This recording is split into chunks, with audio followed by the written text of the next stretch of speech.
Welcome to Rachel Perry's presentation, Who Will Draw Our History? Women's Graphic Narratives of the Holocaust, 1944 to 1949. This talk presents marginalized stories that predate Art Spiegelman's mouth by decades, before the Holocaust had its name and before survivor was a category of identity. This event is part of the online series Flight or Fight: Stories of Artists Under Repression. I'm Rachel Stern, Executive Director of the Fritz Ascher Society for Persecuted, Ostracized, and Banned Art based in New York. I'm now honored to introduce today's speaker, Rachel Perry, who is an art historian and curator specializing in the presentation and memory of the Holocaust and World War II in visual culture. She teaches in the Weiss Livnat graduate program in Holocaust Studies at the University of Haifa and in the Holocaust and Human Rights program at Graz College.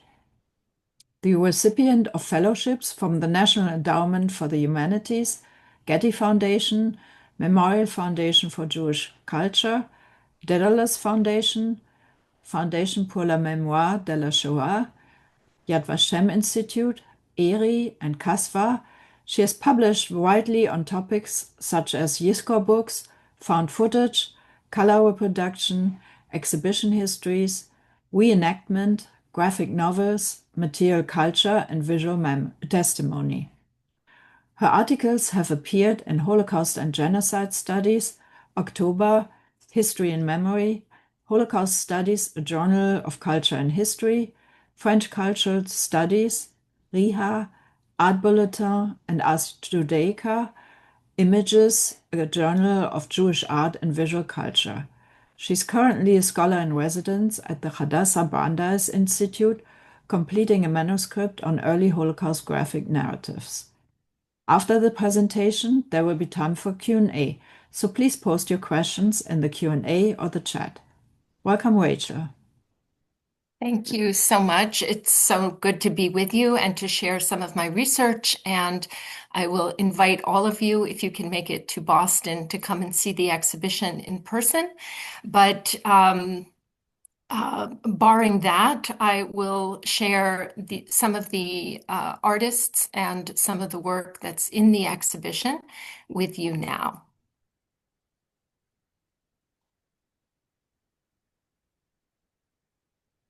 Just give me a moment here. Okay. So in September 1942, a young woman named Gela Zechstein wrote an urgent letter from inside of the Warsaw Ghetto saying, "I think I am now the last surviving Jewish painter. It is important to save Jewish artists so that after the war, they'll be able to help rebuild the Jewish people with the help of the pen and the brush." She sealed this testament into Emanuel Ringelblum's Oinig Shabbos archive shortly before she was murdered.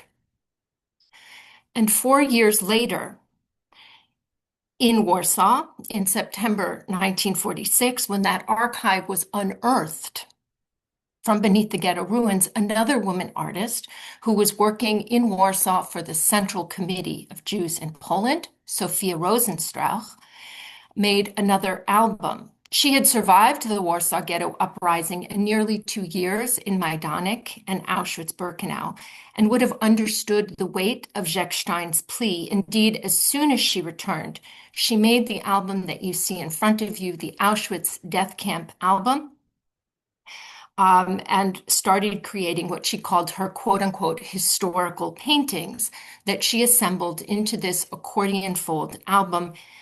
Before it, you can see this album really responds to or answers Zechstein's last wish. Zechstein was not the last surviving Jewish painter. When liberation came, 10 women, 10 Jewish artists, answered her call and testified with pen and brush. And one of them, actually, Luba Gordis, we'll see shortly, became an art historian and wrote the first article on Zechstein. So the exhibition that I've curated and the manuscript from which it derives brings together 10 Jewish artists, women, who created albums, or what I call graphic narratives, between 1944 and 1949, before the Holocaust even had a name, before a master narrative existed.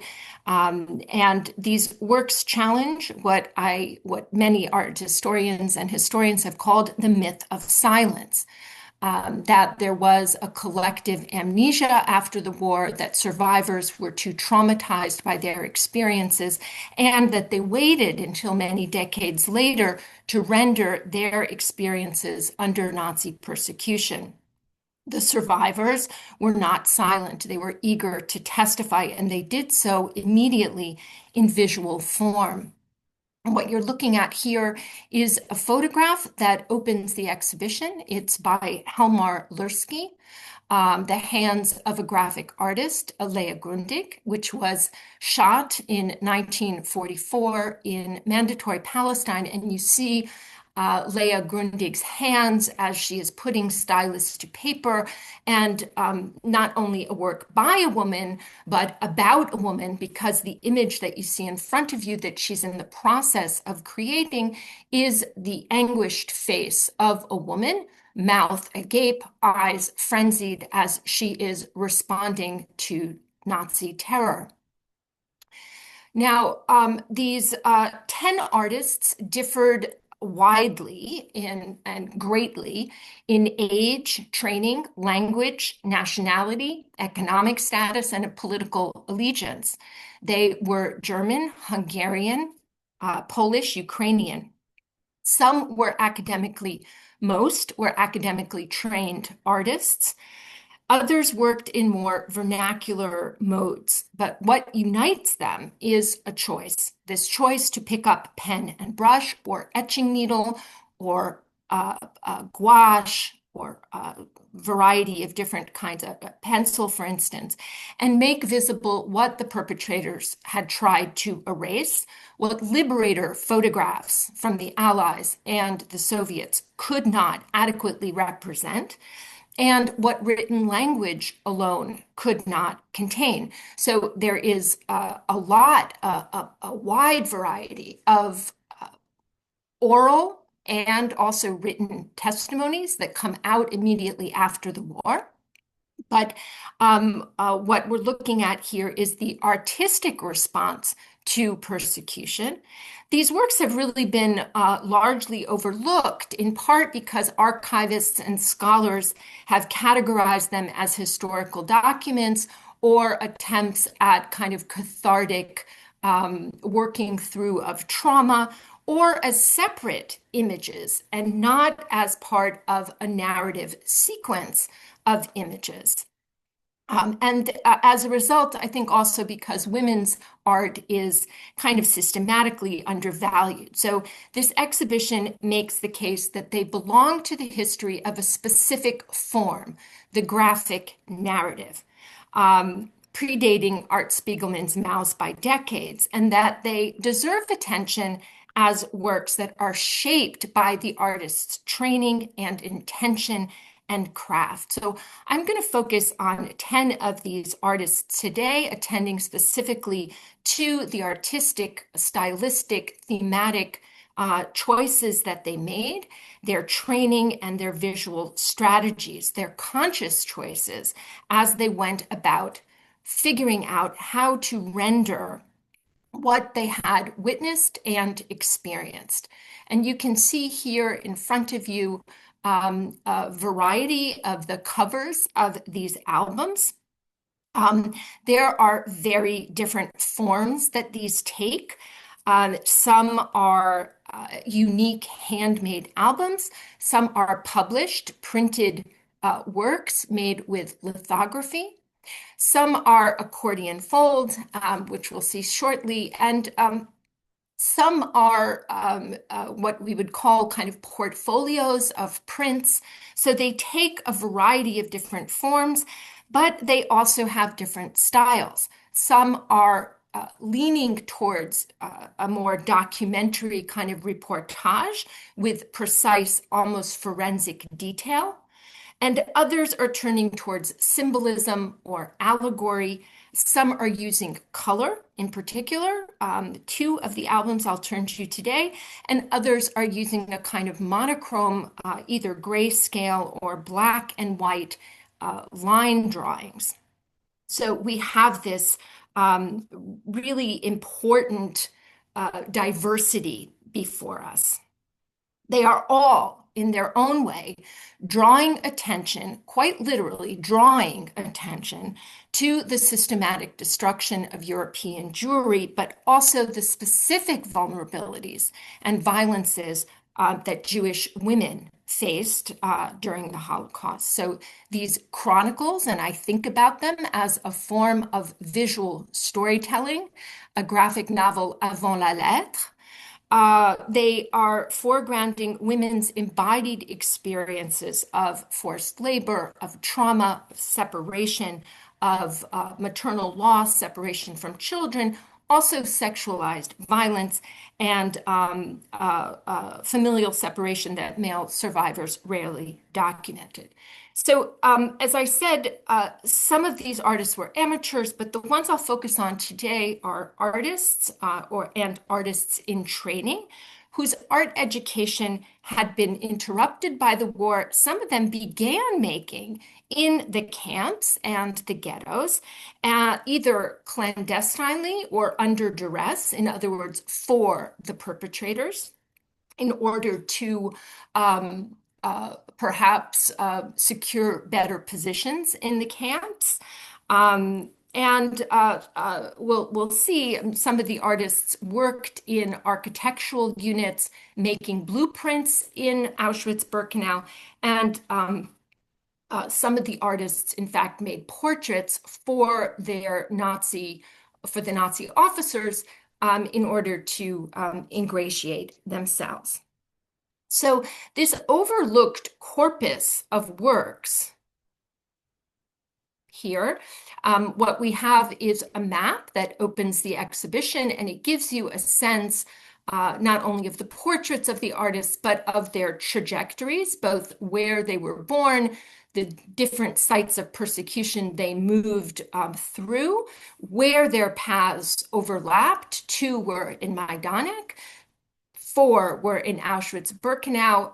Four of them were sent on death marches out from Auschwitz, and many of them were liberated in Ravensbrück. So it gives you a sense of their movement, of the paths they took during the war, but also the sites where they created their albums after the war. This is a period of really when artists were very much in transit. They had suffered terrible personal losses. Most of them were mourning their entire families. They were trying to rebuild themselves. This is the period of the quote unquote return to life, when displaced persons were looking for employment, a sense of mission and purpose, and trying to find a place for themselves in this war-torn world. I really think it's very hard not to be impressed by the urgency that they felt to create these works, sometimes often days after their liberation, in the early months after they returned to their homes or they were able to find materials. They faced material and physical challenges, certainly, financial hurdles, how to get access to materials, how to find the money to purchase them, where to find a place, a quiet place to work, and the time, above all, to execute these projects, given their need to support themselves. And I really think about this, starting from scratch in very often in foreign cities where they are still laboring under a crushing sense of grief. It's quite remarkable. None of these works were made for the artist's personal kind of like a diary made for their own um, personal need. All of these works were made to be shared with others. So, what I'm showing you here are either they were exhibited in post-war exhibitions and seen widely, not only by survivor communities, but also by a larger public, or they were published in order to circulate and be disseminated.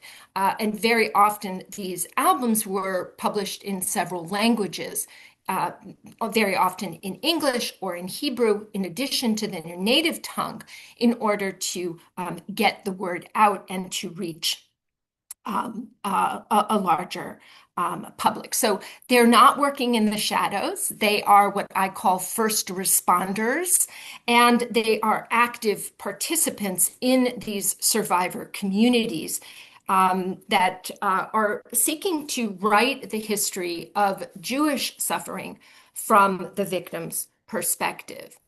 They are part of a larger, what I would call transnational, transcultural phenomenon.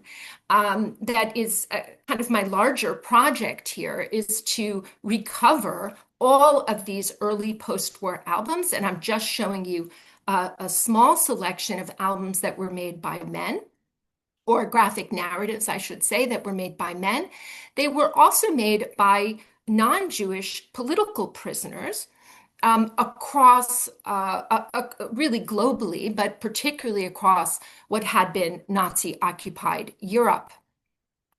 I want to turn as we're looking at these albums and just say that what I mean by a graphic narrative is in fact a works that are threaded in a sequence.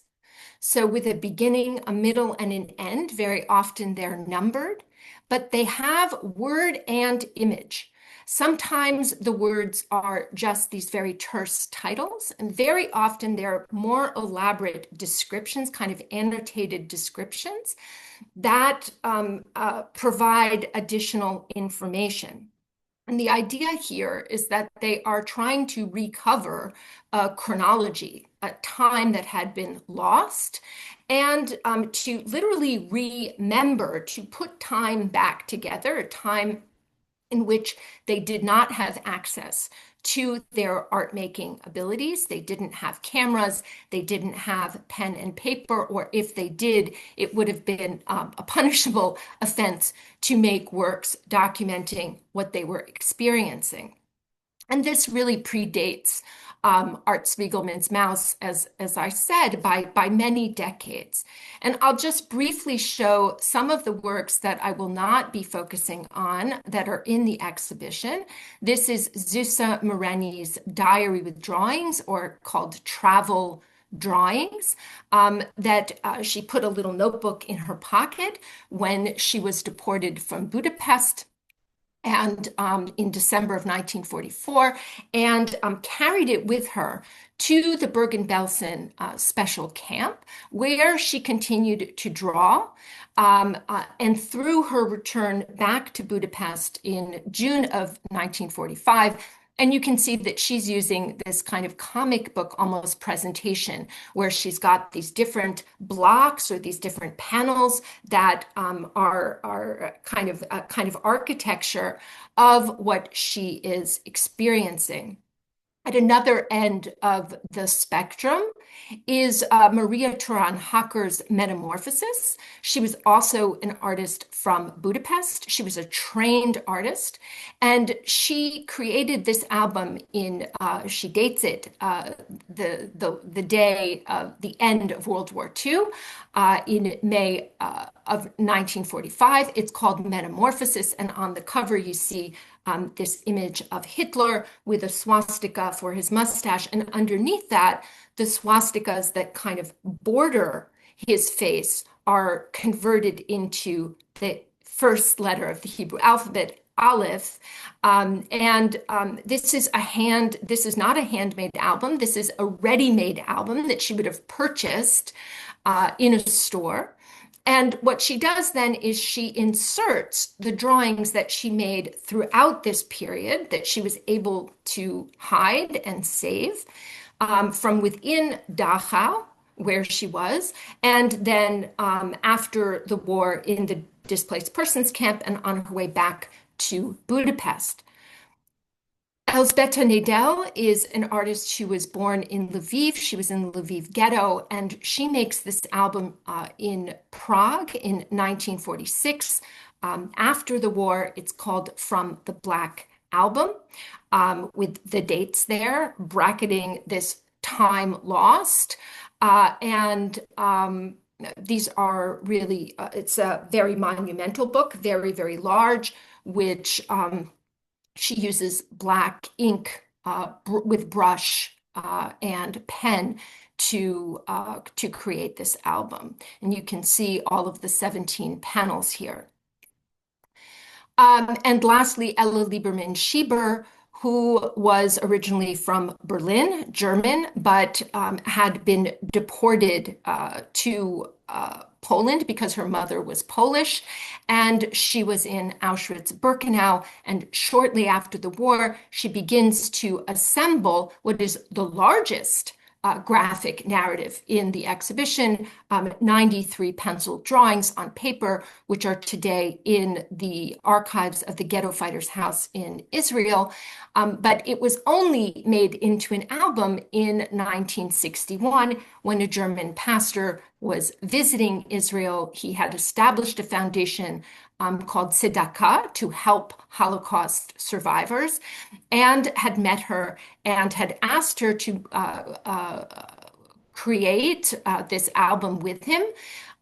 He had recorded her descriptions of each one of these drawings, and then he had kind of photocopied them and glued them into these albums. We have 2 copies of this album in our exhibition. There are only 6 or 7 of these worldwide. So this was created in 1947 through 1952, but it was only assembled into an album later. Now, the first work in our exhibition, and it's kind of an outlier. It's a work that doesn't really belong to this immediate post-war period because it was made in 1944. This is Leah Grundig's In the Valley of Slaughter, Begay Haharega, which was published in Tel Aviv in 1944. It is comprised of 17 ink drawings. Leah Grundig is an interesting kind of case into herself because she was a trained artist before the war. She and her husband, Hans Grundig, had created whole cycles of anti-fascist art, and she had been imprisoned in Gestapo prisons because of her anti-fascist art. And Hans was sent to Sachsenhausen, and she was supposed to be sent to Ravensbrück, but at the last minute, she was able to get over to the Black Sea and to board an illegal immigration ship for Mandatory Palestine. She was first put on the Pacific, the SS Pacific, and later on the Patria. Now you can see that even in transit, even when she is moving in these kind of temporary, very precarious situations, she still has materials with her. She is still documenting what she is experiencing. The Patria is blown up by the Haganah in order to protest British, the kind of strictures of British immigration, the fact that they were not allowing Holocaust refugees to come onto land. And she was then sent to the Atlit camp, which is near Haifa.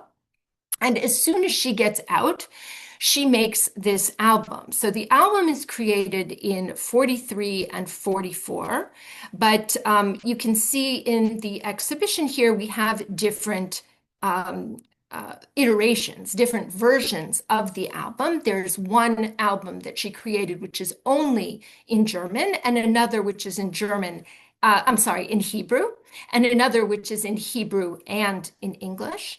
And she also has another version, which is just a portfolio that people could, in fact, hang themselves. They could put them into frames and hang them in their in communal spaces or in their homes, if that was.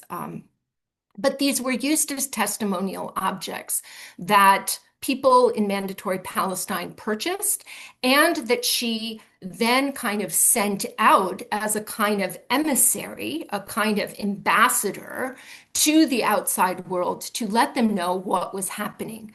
For instance, they were shown in London. And this is this series here. She's not using printmaking, probably because she didn't have access while she was moving between Atlit and Haifa and then Tel Aviv to a printing press. But I think there's also something about the urgency of getting this out. And she's using ink, brush, and stylus to create a series that begins with refugees fleeing and through the various stages and ends with an image of Hitler defeated and hung on the gallows and reduced to eternal shame. She speaks specifically about her positionality as an artist who had fled, had been able to escape from the continent, from Nazi persecution, experienced some of it firsthand, but while she was in the Yishuv in Mandatory Palestine, she was at a distance. So she speaks repeatedly about this kind of gap, about trying to represent something that she is not eyewitnessing, and saying, I absorbed the images of despair and I will never forget them. When I drew the sheets, the series that comprised this album, I wanted to make the unimaginable imaginable so that I could say of myself, I saw it. These terrible images oppressed me. These are images in her mind, day and night, and I took them out of myself and I painted them. And really interestingly here, she talks about a kind of empathic connection with the victims. I lived at the same time as I had my daily worries. I lived this other life too, because we are the others. This sense of her kind of a community of suffering with those who were trapped and who couldn't get out. And I refer to this album as Outcry because she's trying to wake up the outside world. She's trying to call attention to the plight of Jews and to shake up the outside world's apathy. So it opens with this really alarming image of a man pulling his hair, and the title is "Cursed be the one who closes his eyes so as not to see, who shuts his ears so as not to hear, who refuses help." And it's an image of pathos. It's a very kind of high-strung kind of expressionism that she's using here, but it's intended really to shake people. And then it moves through refugees because they are Jews. On the death train, I'm just showing a few of these. Help, Hatzilu, behind the ghetto walls, and particularly images of maternal anguish, the mothers German order in Poland and also children. This is the Gesperr in Łódź, when all children between 1 and 12 years of age are to be handed over. She even shows us images of the inside of the gas chambers in Treblinka of 1943, which I believe is the first image of an inside of a gas chamber. Hopeless, again, returning to mothers and children as a kind of archetypal figure of suffering. Open, open the gates, let them out, and the monster. So she's using a variety of different strategies to appeal to an outside audience, and the eternal shame, which I mentioned earlier. This series was seen not only in London, but after the war, it traveled, and it was seen in Prague and Warsaw, and then in Dresden. It was also shown repeatedly in Tel Aviv and in Jerusalem at the time. And in 1947, it was actually published in Dresden in a different edition in German with kind of descriptions and annotations by Kurt, I want to say Seligman, with the different title, it should be said, not in the Valley of Slaughter, which emphasizes that there is intentionality, that people are being slaughtered, but in the Valley of Death, which kind of leaches it of this accusatory title. But her title is also referring to very important references in liturgy from Jeremiah, but also to Bialik's poem about Kishinev. Sophia Rosenstrauch, her album, which I've showed you very briefly, is one of the first albums that is created. It's made in April and May of 1945, and she was a survivor, as I said, of the ghetto, the Warsaw Ghetto, but also of Majdanek and Auschwitz, and comes back. Finds employment making socialist realist posters for the Soviet Army, for Mayday, and then finds employment with the Central Committee of Jews in Poland thanks to these drawings. This is an image of her in one of the exhibitions that she curated. She curated a number of exhibitions after the war using her art. And I believe that this album was, in fact, exhibited in the exhibition in Majdanek, the Jewish exhibition in Majdanek in the fall of 1946, and also in the first Jewish exhibition in Auschwitz in the summer of 1947. And what you can see here is that she has these very thin watercolors that are marked out with blue ink. And inside, and this is a photograph from inside of the exhibition, and you can see on the wall behind, when the album was introduced during the Eichmann trial in 1961 as a kind of forensic evidence. But what you can see is that all of these panels are hand glued or taped so that they can't be separated. They have to be read as part of this sequence, beginning with "To the Camp," where we see a train kind of hurtling in the distance, and ending with the evacuation on the Death March. Sophia Rosenstrauch is very interesting.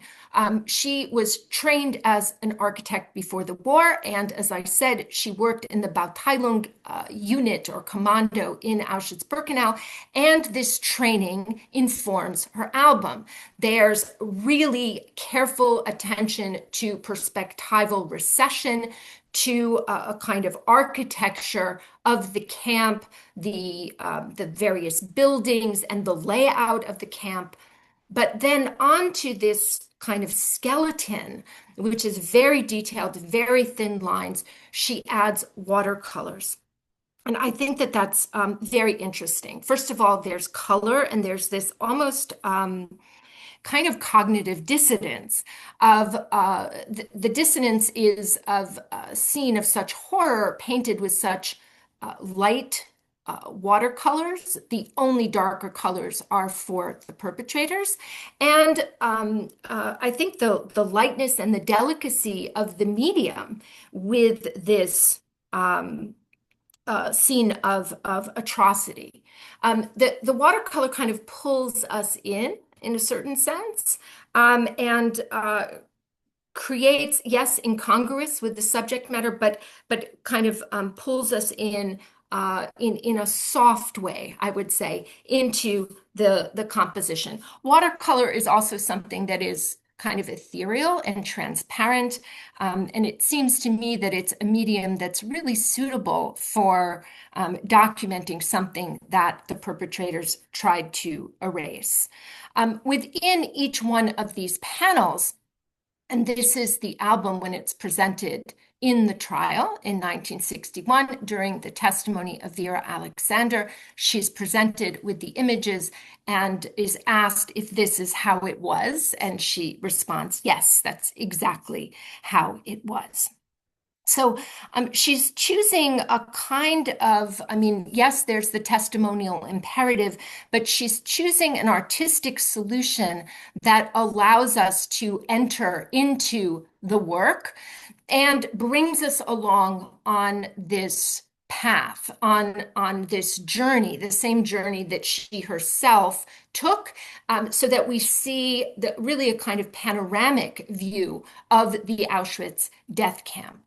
Very interestingly, on each frame, she signs it in blue ink with her prisoner number, the same number that was used on her tattoo, identifying number. And then outside the frame, she has her name, Sophia Rosenstrauch.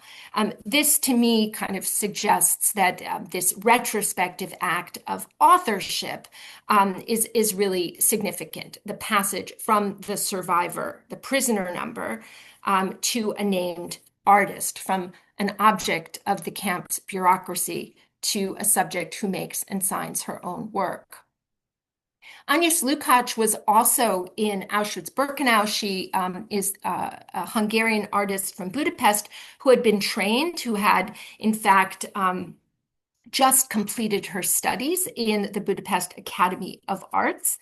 And she makes these drawings as soon as she gets back to Budapest in the summer of 1945. Her father was a painter, and she grew up in an artistic household and had made drawings that were published from the age of 5, but particularly magazine and newspaper illustrations. And I think that that informs how she goes about her task. She survived in the camp because she knew German, and she was put to work in a kind of writing detachment, keeping prisoner lists, but also made drawings for capos and functionaries. So these are 24 drawings, and they are brought to the attention of the Socialist Zionist Party, Ihud, and they decide to publish this as an album, which comes out on the first anniversary of the liberation of the Budapest ghetto in January of 1946.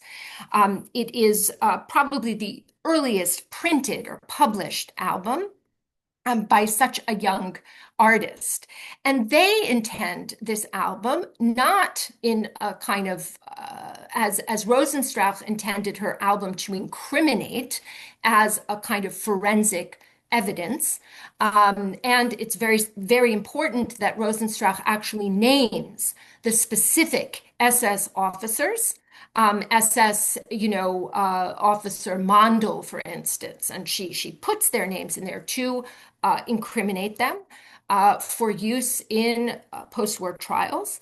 The Ihud Party is interested in her work for pedagogical purposes, and they say that the fight against fascism and Hitlerism and anti-Semitism must be fought with a variety of tools, photographs, films, and pamphlets, and so on. with works of art too. And so with this album. And so they're putting this album to work in their own purposes, which might not be the same as Lukács's purposes, also Zionist purposes, it should be said. So she's not focusing on a kind of a totality, a kind of comprehensive overview of the Auschwitz camp, but on the women's camp specifically, where she had been located. And just showing you some of the installation shots, but also the differences between the original drawings on the left. This is an image called Close Together, where women are bonding and kind of uniting in solidarity and kind of protecting one another against the backdrop of the barbed wire. And then how it was kind of reshaped when she went to the lithographic stone in order to make these works for mass reproduction, for wide circulation. These works are really, she's using quite a different style and mode of presentation than Rosenstrauch. There's an economy of means. She's stripping it down. There's no color. It's just black and white. And as opposed to like the ligne claire, this kind of cartoon line that has a kind of fluidity to it, her line is really broken. It's agitated. It's very kind of schematic.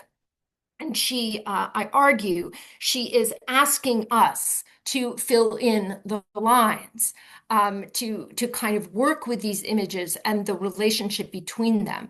She's moving from these wide shots to close-ups, as you can see in the bottom left and the bottom right.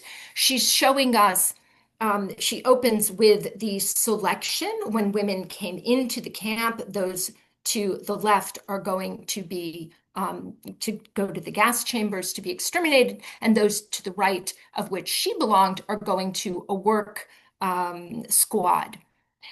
She shows them lining up, but she also shows the kind of less romanticized or less idealized aspects of camp life, of the kind of fighting and the tensions between prisoners, as well as in the center on the bottom, the kind of lethargy and the boredom and the depression of these women.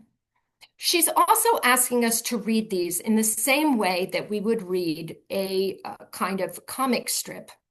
So I'm showing you panels 16, 17, 18, 19, and 20, where we move from the appel, which is the roll call, to the selection, to after the selection, to the selected ones, and then the crematory smoking. So what happens between the last two panels, between 19 and 20, is the extermination, the gassing, and burning of this of the selected of this group of women who had been sent to be murdered. And what we see is the survivor, who is the death takes place between the panels, as it were. She doesn't show that to us. She's working through ellipsis. All we see is the smoke billowing in the air, and this one woman who was also featured on the cover holding her head in her hands in a mournful pose. She has been trained as an artist. She's gone to art school. She knows Albrecht Dürer's Melancholia, and I think she is directly citing that, right? This image of the muse of melancholy, who's paralyzed by kind of her creativity and lost in thought. Here, what we have, I think very importantly in borrowing this pose, is a citation of a German master invoking German art in order to indict German atrocity. So again, an academically trained artist who is reaching into the canon and turning art against itself. This album was published for circulation, as I said. It was not kept private, and the urgency is shown in that. The last two artists are Edith Bankish, who is also an artist from Budapest, and a trained artist, but a sculptor. And what's really interesting here is she had studied at the Budapest Academy of Fine Arts, but also in Dusseldorf. And you can see her with her sculpture. But she doesn't use sculpture. She uses gouache, colorful gouache. She returns from Ravensbrück in July of 1945 and makes a series called Deportation, of which we only have two of the remaining series. The other 28 were lost. In fact, there was an earlier album that she had made in Ravensbrück, 12 panels called Camp Life in Pictures. She comes back after the war, she remakes it and enlarges it to 30, and it's lost. And what does she do? This is her with an exhibition that she has in September of 1945. And then it's also shown in the first Holocaust exhibition in Budapest in January 1946. Actually, I think it might be later than that. But she works in a classicizing mode, as you can see here in a commission that she was asked to do on the walls of Budapest, of the Újpest synagogue. This is a kind of bas-relief, a kind of frieze showing a deportation. But for this series, what she does is bright color, almost caricatural gesture, heightened emotion. I call it a poetics of excess. And what you're looking at is a reconstruction of this series in the early 1950s. After she had left Hungary. And you can see that she's playing with color, but also these black and white panels that get interspersed throughout, showing us women going into the gas chambers, in the barracks, the abuse that they suffered at the hands of female officers, the boredom and the fighting, and it ends with the end. Now, so she's moving from horizontal to vertical. We can kind of reconstruct what she's done because we have this point of comparison. We can see that this expression or expressivity is deliberate. She's using melodrama, lurid color, almost a kind of comic book intensity that would communicate unbearable affect. A kind of calculated decision to use an emotional register to represent something that was very difficult. And the last artist that I'll focus on is Regina Lichter. She was also in Auschwitz-Birkenau, but she had been in the Krakow ghetto and begun studying art with Abraham Neumann, who was murdered in the ghetto. She's then sent to Plaszow, which is where Schindler's List takes place, and from there to Auschwitz-Birkenau, where she was still creating art, making enlargements of drawings for postcards and creating ration tickets and drawings for the kapos. And these artistic abilities earned her better food and clothing after the war, after she is liberated in Neustadt. She makes her way back to Poland. Nobody from her family has survived, and she decides that she's going to be an art student, gets to Italy thanks to the JDC and UNRWA, and begins to make etchings. She compiles these in an album that I found in Yad Vashem. It's called very simply 1939 to 1945 with that skull askew on the swastika. And this is an album of etchings, which was dedicated to the sacred memory of my dearest parents. So we know that she's working within a kind of an art school. She has access to printmaking tools and is actively learning how to do etching. But she kind of interweaves the etchings with these typewritten panels in English.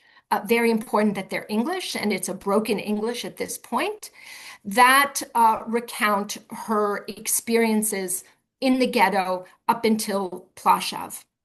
Um, she showed these in numerous exhibitions after the war by displaced persons in Italy, but also in Los Angeles and at YIVO in New York in 1947-48. And at a certain point, she decides to abandon etching, which is very precise, which is, the tool is kind of the stylus, the etching tool is kind of scraping or scratching the metal matrix or plate, and then you pour this kind of mordant acid that cuts into it. She trades that for linoleum and becomes what I love this title of this um, uh, article. She becomes what someone calls the Anne Frank of the linoleum block. And in fact, she talks about her works as a book of memories, as a short story that would tell all of the suffering. So she's moving from, as you can see here on the left, this is an execution, from the kind of precision and the detail in the etching to a much more modernist, much more abstracted rendition in the late 1940s and into the 50s. And these are published in two later albums that reach a much larger audience, Imagini or Images in 1961, and then republished in 1978. Um, I don't have a terrible amount of time, but perhaps in closing, I'll just say that these artists and the others in the exhibition that I showed you very briefly were not working in spite of their training. They were working because of it. The choices that they made, watercolor or gouache or etching, lithography uh, or etching, restraint, or expressionism, anonymity, or signature, the horizontal versus the vertical, and the different forms that these graphic narratives take was not arbitrary. They were rooted in what these women knew, what they had experienced, but also what they had practiced, what they understood about the ways in which visual form can transmit meaning and move audiences. So I'm showing you some of the same themes that are represented differently. So one of the things that I argue in the exhibition and in the manuscript, and what I hope you take away with you, is that the neglects of these work is an art historical problem as much as it is a historical one. These works have been discussed primarily as in the context of Holocaust memory, but I'm trained as an art historian, and I want to think about the specific. I want to give these women back some agency. They would hate to have been thought of just as Holocaust, artists working with Holocaust memory. They created a wide of works and saw themselves as artists. These works have been misfiled and overlooked and perhaps undervalued because the systems that categorize and archive this kind of cultural production don't know what to do with this form of graphic narratives in the immediate post-war period. So, and I'm also showing some more graphics, but recovering them requires not only archival persistence, but also art historical attention, the willingness to look at them as art and to read their formal choices as meaningful, and to ask not only what they depict, the subject matter, but also how and why. And I'll end here with this. Thank you. Thank you so much, Rachel. Yeah, that's when I first saw the images when we had our first conversation, I Mhm. pointed out right away the high quality of the artworks, and I'm wondering whether that enabled the women to react so quickly because they were artists, and that's what artists do, right? They communicate Yeah, through their art. Do you think yeah. that has something to do with that?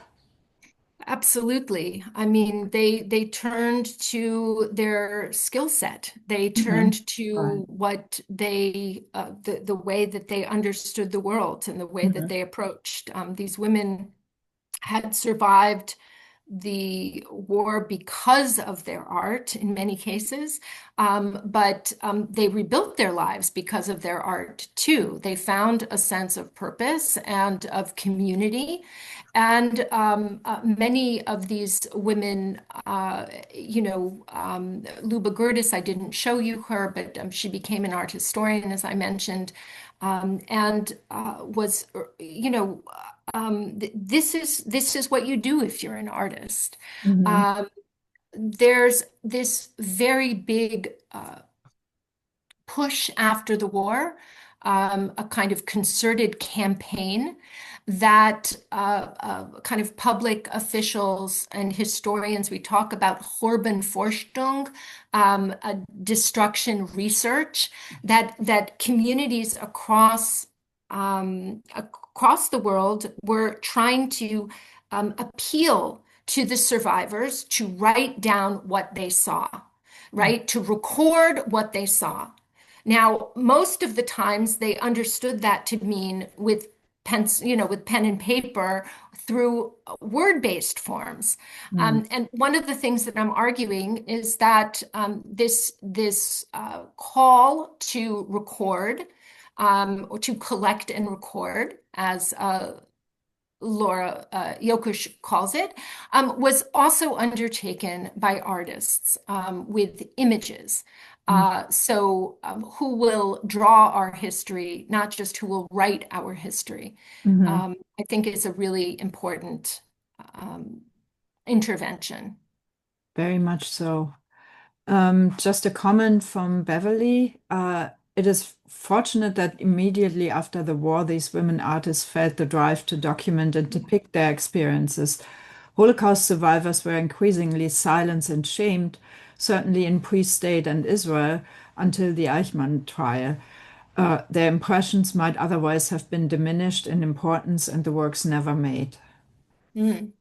Um, Well, yeah. I mean, I'll push back against that a little bit because another thing that I'm trying to show or make clear is that this is a myth, the myth of silence, that in fact the survivors were not silent. Mhm. We have these kind of large historiographic myths that survivors didn't do this right after the war. But in fact, there's this very narrow kind of slice of time between 1945 and the beginning of the Cold War and the establishment of the State of Israel. Everything really shifts in 1948, certainly for the artists working in Poland and those in Hungary with, the establishment of the communist regime.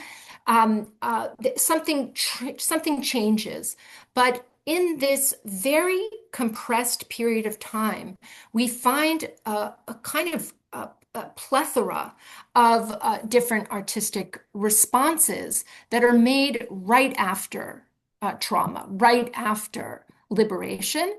And I'm trying to show that we need to rethink some of the ways in which we have written the history of and the art history of this period. Yeah.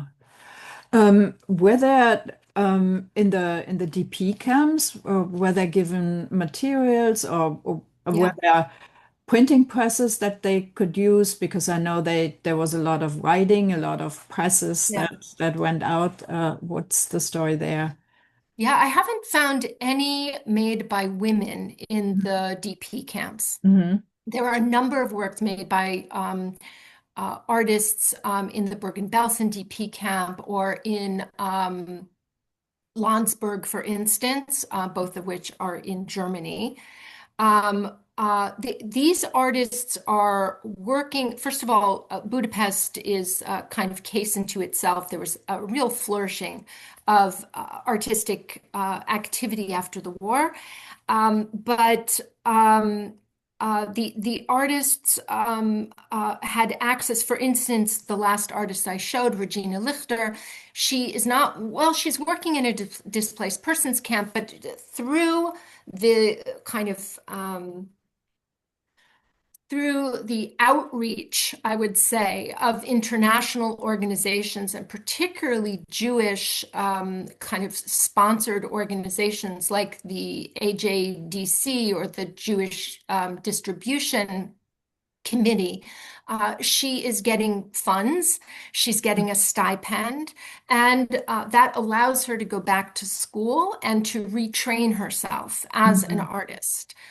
So it's within those kind of community spaces that artists could find that. Sophia Rosenstrauch was working as an artist in the Central Committee. She was working for the Department of Propaganda and Information, which meant that she had access to materials. But we know from this immediate post-war period, there were urgent calls, for instance, from Warsaw, from Josef Zandl, reaching out and saying, we don't have paintbrushes. We don't have oil paints. These are expensive materials and difficult to come by. Mhm. So these artists were really working with very humble materials. Mhm. We could even say a kind of makeshift or kind of ad hoc in many cases. And Lukács is really quite unique because she comes to the attention of an organization, the Ichud Party, who kind of sponsors her work and is able to provide the funds to publish this thing. Mhm. Normally a young woman of in her early 20s would not have had this kind of access to publishing networks and distribution networks. Mhm. Yeah. Yeah. So Madeline asks, how do you analyze artistic choices when there were limitations on materials? Hmm. I think there's a difference between a limitation on material and a limitation on creativity. I think I would phrase it that way. Even if just as a thought experiment, all of these artists only had a pencil and a piece of paper or a piece of charcoal. I teach a class, I think Beverly is in my class, on art in extremis, and certainly, even artists who had access to nothing, still make very different choices about form, about subject matter, about perspective, Mhm. about the different kinds of languages that they're going to use. And, the decision to use a skull as, Sophia Rosenstrauch's cover is actually an allegorical figure of death wearing a Nazi uniform, holding aloft this crematoria chimney, which is spewing kind of sprayed ash everywhere. That's an allegorical decision, but it's certainly something that Lichter does too. These are choices that the artists made based on their knowledge of art history, based on their experiences. Grundig was very informed by the post-World War I kind of activist anti-war art of Otto Dix and of Kate Kollwitz. We see them pulling for and reaching back, as I suggested, with Lukács to Dürer, for instance. So they are referring to and reworking art historical tradition to accommodate a subject this overwhelming and unprecedented. Mhm. Yeah. Yeah. And then Madeline asked, do you think the work of Käthe Kollwitz influenced any of these artists? So that comes, Yeah, of course, with yeah, Grundig. yeah. And I didn't show you, but Luba Gordis was had been um, in Berlin and in Dresden uh, before the Holocaust in the late 1920s and early 1930s, and was very influenced Mm, by Kollwitz, as was Grundig. Both of them are responding to her images. Kollwitz had lost her son Peter in World War I, and she's as a woman artist, they're really uh, drawn to her work, both in terms of its kind of emotional power, but also the themes and the particular stylistic choices that she made. The use of the Pietà, the use of, the Trinity kind of figure, mm, transforming the religious icons into a kind of secular language right. for that purpose. Absolutely. Yeah. David is asking, do the artworks include any Judaica art, such as Shabbat candlelight lighting? And then, um, s- yeah, there was another Well, question yeah, whether Jewish ritual, the depiction of Jewish rituals was used as resistance in the camps or ghettos. That was of Jewish what? resistance, like Oh, the Jewish rituals, oh, depicting rituals. rituals Yeah, as resistance. so that's a really, really important question. And I will just say this, that my conclusion, the conclusion I wrote, is how does one draw the Holocaust, and how does one draw it to a close? Mhm. How do they end their albums? It's very interesting that they all show the disaster, but not the after. What I mean by that is it's kind of bracketed in time. They don't show their post-war experiences as they are moving about, as they're finding family, getting married, having kids, reestablishing a sense of identity as, ethnic identity as a Jewish person. Many of them made their way to Israel. In fact, Rosenstrauch and Ella Lieberman Schieber both landed in Haifa in May of 1948 with the establishment of the State of Israel. But it ends either with the evacuation from the camp, or it ends within the camp, the confines of the camp. Mhm. Artists did not show Jewish ritual because obviously artists did not, with exceptions, did not in fact perform those rituals in the Mhm. camp. Right. There are exceptions to the rule in places like Theresienstadt, for instance, or some of the French transit camps in the south of France. But certainly in Auschwitz-Birkenau, in Ravensbrück, they don't. I'll say something more broadly about how their Jewish identity figures into these albums. Some are really intent on underscoring that these are Jewish women. They'll show Jewish stars, Jewish badges, even their titles, like Grundig, because they are Jews.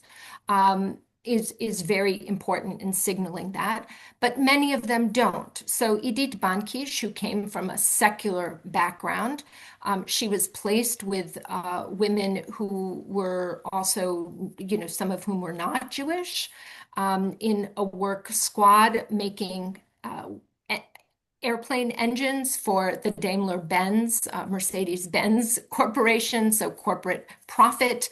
But she has a panel called Noel, Christmas, right? So these are kind of markers in her album of the time of the year, December, late December. Mhm. But it's really important that I guess I say that, just because they're all women, they don't all come from the same background. Grundig was raised as an Orthodox Jew, but left religion behind and even married a non-Jewish man.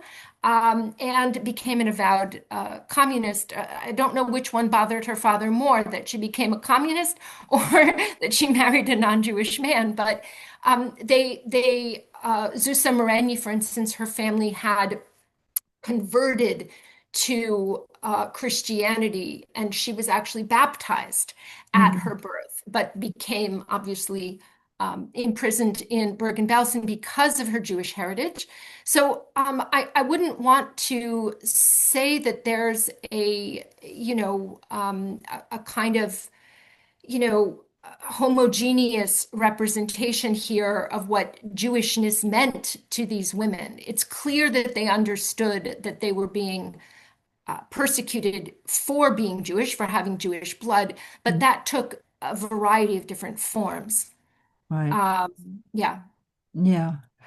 So, Naomi is asking, did any of these artists use satire in their depictions? Yes, absolutely. Yes, that's a great question. Sophia Rosenstrauch, some of her titles are put into quotation marks. So, Sortierung, or the kind of selection where certain women were pulled from the group to be sent to be murdered, that's put in quotes. Why is that placed in quotes? That's letting us know that that's a Nazi term, right? So there's nothing satirical about that, but it's ironic. She's using the term she's using the term that the Nazis themselves used. In some of their captions, particularly with Edith Bankish, which you see these kind of grotesque figures with these grimaces, and the captions say kind of snide remarks like a little game. It wasn't a little game. They were being tortured by their captors, but they're using these titles that allow us to see their reality as well as the way that the Nazis framed it. Mhm. But satires is a very interesting question, because I think you probably need more historical distance for something like satire. Mhm. That's something that I need to think about a little bit more. I think that the urgency and the immediacy of recording and getting this down on paper Mhm. uh, kind of obviates the turn towards satire. We find a lot of works in the transit camps, for instance, in France that were made in 41, 42, like Mickey Mouse and Gours, for instance, that are using satire. But those are made before the end was known, right? Those were made by artists who were getting supplies by the Red Cross and had time. They weren't working in labor commandos, being forced to march and dig and hard labor. They were waiting for the most part, and had access to materials, but also were given the materials so that they wouldn't, by the Red Cross, so that they wouldn't be bored. And they had time, I think, to kind of think about the ironies Mhm. of their position. Right. So, and Ellen asked, while this may sound an insensitive question, does color diminish the severity of the events? What reasons did the artists give for their preferred medium? Um, Again, a great question. And I mean, um, we, we can speculate about any number of reasons why. Neither of the artists who used color, Rosenstrauch and Bankish, neither of them spoke about or wrote about their artwork, at Mhm. least not that I have found. So no correspondence, no memoirs about those choices. There is something oxymoronic about color, right? To use color for a depiction like this.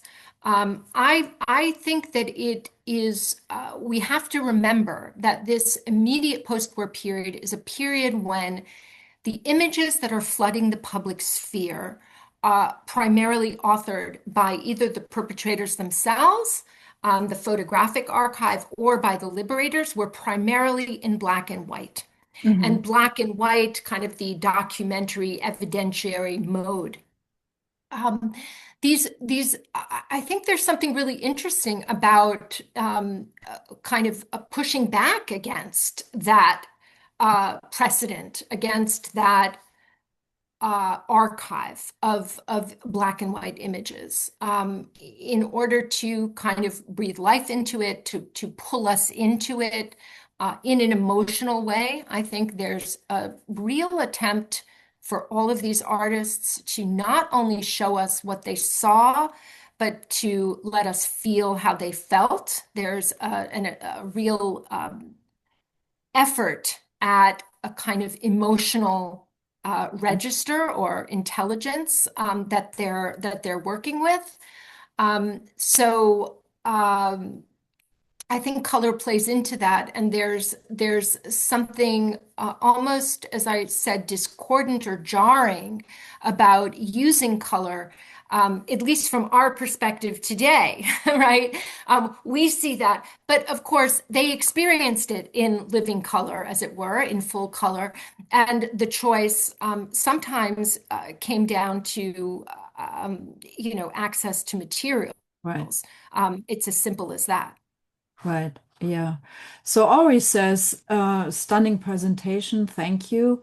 How interesting that there were other women and male survivors like Alice Lukahana or Kitty Yeah. Kleidman who became artists but could not or did not take up their Holocaust experiences until the 70s or even late 80s. And usually Hmm. after some return trip to Europe provoked their memories and a need to share with the world what had happened. Mm. So there is that delay for some people as well who Yeah. could not or did not want to react so Yes. Yes. directly. Absolutely. And I think one of the things I didn't kind of double down on it, but certainly Edith Bankish and Regina Lichter returned to their testimony. And one of the things that I've written about, but I didn't have time to show you, is that transformation from early memory to what we might call, and Alan Rosen calls, unbelated testimony, to what we could call deferred testimony, something Mhm. that happens at at a delay, at a lag of several years, if not decades, and the kind of transformation that happens. So for Regina Lichter, she's not only moving from etching to linocut, it makes it more modernist, it makes it more, I mean, even the title is interesting, right? It becomes imagini or images. There's Mhm. something very arty about that.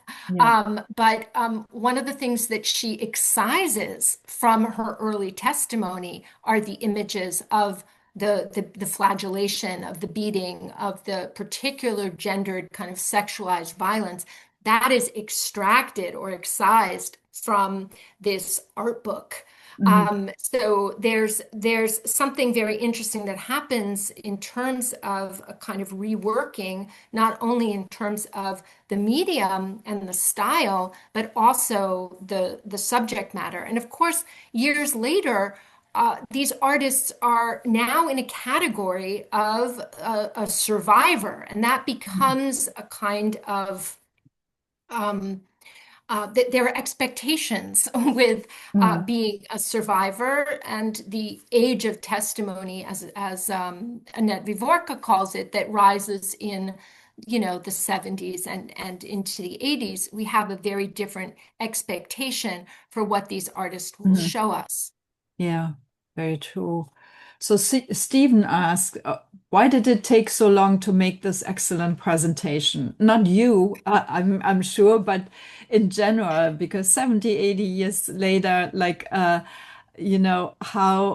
most people in the US knew none of this. And you spoke Right. about misfilings in the Yeah. archives, and Yeah. maybe you want to share a little bit. I know we're going really much over time, but it's I'll say definitely very quickly. I'll say very quickly. And I began this project a, a few years ago now, and it started with a footnote. It started with this footnote that I found in MetaMouse, where Art Spiegelman talks about his mother Anya's kind of secret or forbidden bookcase. And on this bookcase, there were these small graphic albums by survivors, one of which is in our exhibition, which was made up by a Ukrainian political prisoner, a woman. And I said, well, wait a second. I've been teaching the Holocaust and visual culture for 20 plus years, and I really never heard about these. And I began to kind of, go down these rabbit holes, looking for these albums. And some of them I found in the descendants' basements, like that Black album. I reached out to Elsbeta Nadel, who became Elisheva Landau, and a very important comic book artist and a children's book illustrator. And lo and behold, they had this album that she had made in 1946, which, we have in our exhibition. It's the first time it's ever been exhibited. But many of these albums were actually found kind of miscategorized. So there's no keyword search for graphic narrative, yeah. right? You have to kind of look for works by survivors made in the immediate post-war period that maybe if they're etchings, then you have to see if there's a series. And if there's a series, you have to see if they were meant to be read together. Mhm. And so you have to see these objects in person. Mhm. I've seen Sophia Rosenstrauch's Auschwitz death camp many times, but it was only when I saw it through reproduction in, journals and Mhm. books and things like that. But it's only when you go there and you hold it and you see that she took the time to put burlap and tape so that it's this accordion fold that kind of spreads out 30 feet. And on the back of each page, there are these corded hoops, and it was meant to hang on a wall so that instead of the moving image, it's actually the spectator, the viewer, who moves from one station to the next. Mhm. But it was meant for. So I think that it's a little bit of archival research, a lot of luck, um, but just kind of I'm really excited about it because it shows that there was this kind of wellspring, that this kind of flourishing visual culture by the survivors themselves that that most people don't know about. Mhm. So I'm hoping that I, in some way, contribute Oh, uh, to that tremendously. history. More than in some way, tremendously, actually. So, um, Eileen is asking, are there any of the published artwork available today? Like, do these books still exist? Yes. That is a great question. And first of all, I'll just say that there is a published catalog with Grundig on the front and Agnes Lukac's. This is the back of one of her panels, the panel of the women all close together that nobody ever saw, but it's her hand holding an inkwell. But it's also available on the Hadassah Brandeis Institute's webpage. You can download the PDF, or you can reach out to me. One of the things is this. In our field, in art history, there is a kind of bias against print culture, against reproduction as opposed to original kind of easel paintings, right? Mhm. And you can go onto antique bookshops and purchase some of these. So Leah Grundig's three albums in the Valley of Slaughter, I was gifted them by somebody, but you can find them on websites still. Luba Gurdis, her They Didn't Live to See, you can also purchase. Agnes Lukács you can purchase, particularly in Hungary. Mhm. I would say that that really shows that uh, kind of some of our um, preconditioned assumptions of what constitutes art. You know, the poor reproduction of some of these works was a trade-off. They wanted the work to travel, they wanted it to circulate, and if that meant that the images had to be reproduced in black and white in a very poor printing run, then that was the sacrifice that they made for accessibility and widespread uh, uh, circulation. So yes, you can go online and you can find them if you're lucky. And of course, we can all come and see the exhibition, Yes, which yes, is please do that. still up until April 30th. And I Yes. just put the link to the information in the chat. Uh, And can I just say one thing? yeah, I've published a few articles on the albums by men, which is called Not by Words Alone, which you can find online. And people can also email me, and I'm happy and willing to share, my scholarship with you. Thank you so much, Rachel. thank you so much, Rachel, for for your research and for your persistence and your love of the arts and your research and for sharing all that with us. Thank you so much. Thank you. All the Thank you best. all. Bye. Bye.